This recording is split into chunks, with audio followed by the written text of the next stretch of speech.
La prière est la première des choses. La seconde des choses. Et la troisième des choses dans la vie d'un enfant de Dieu. Cela veut dire quoi? La prière est tout. Dans la vie d'un enfant de Dieu. Bien, mais je vais survoler rapide. Bien, mais le Seigneur nous fait. Bien aimé, nos visages couchés devant sa présence. Bien aimé, il nous aime voir. Bien aimé, nous voir dans sa présence. Bien aimé, à genoux, debout, assis. Bien aimé, parler, dialoguer avec lui. Parce que la prière, c'est un dialogue. Bien aimé, lorsqu'on prie, bien aimé, on communique avec Dieu. Bien aimé, on parle, on demande à Dieu. On prend les intentions et les volontés de Dieu. Bien aimé, un homme de prière, il sait discerner les volontés de Dieu. Il sait déjouer le programme de l'ennemi. Il sait passer à côté du piège de l'ennemi. Un homme de l'ennemi, on ne le détruit pas facilement. À moins que le Seigneur permette cela. Même si le Seigneur le permet. Il le permet pour le bien de celui qui prie. Je ne sais pas si tu es tenté de comprendre ce que je dis. Si Dieu permet à un enfant de Dieu, il permet à l'ennemi de toucher un homme de prière. Le message est très bien que ce que l'ennemi a touché est moins par rapport à ce que Dieu essaie de faire. Apprenons à prier. Apprenons à donner à Dieu la place qu'il mérite. Mais la prière est l'arme le plus dangereuse. Aujourd'hui, si on amène une bombe atomique ici, je crois que personne ne peut rester ici. Même si on dit qu'on ne va pas lancer ça ici, mais personne ne peut être là où ça. Pourquoi? Parce que c'est la présence de ces bombes. Mais la prière est plus que ces bombes. Lorsque tu pries, tu es capable de bombarder le monde. Tu es capable de bombarder les projets de l'ennemi. Tu es capable de briser les chaînes. Tu es capable de briser les prisons. Les prisons qui condamnent ta vie.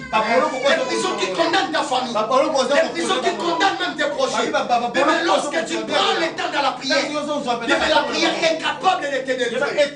La prière délivre. La prière brise les jougs. La prière façonne l'histoire de l'homme. La prière change les contenus de la vie de l'homme.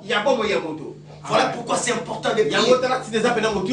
Mais lorsque tu pries, mais tu peux sortir. Mais tu as peur de rien.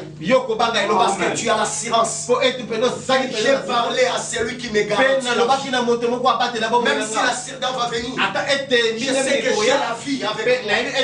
Jésus a dit à ses disciples, celui qui croit en moi, il ne mourra pas. Même s'il meurt, il vivra parce que moi je suis la vie. Quand tu passes à côté de celui qui est la vie, mais la vie communique toujours la vie là où il y a la mort. Mais voilà pourquoi lorsqu'on a mené un fils unique, il était déjà mort. Mais ils ont croisé la vie. Mais le croisement de la vie et de la mort, c'est la vie qui triomphe de la mort. Mais voilà pourquoi celui qui prie, il est capable de triompher dans n'importe quel piège. Est-ce que tu me comprends? Amen.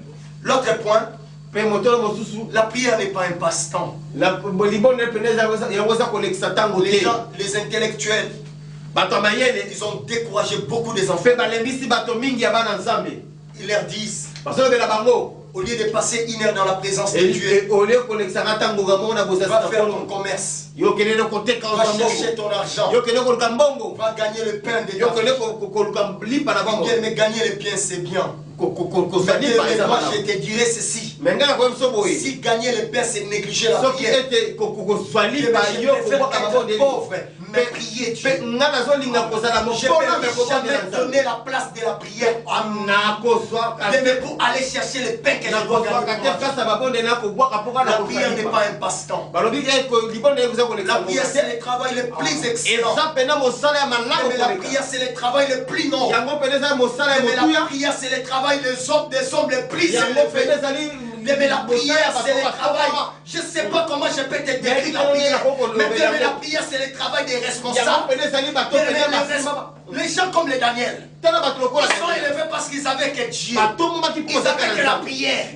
Ils avaient que les genoux.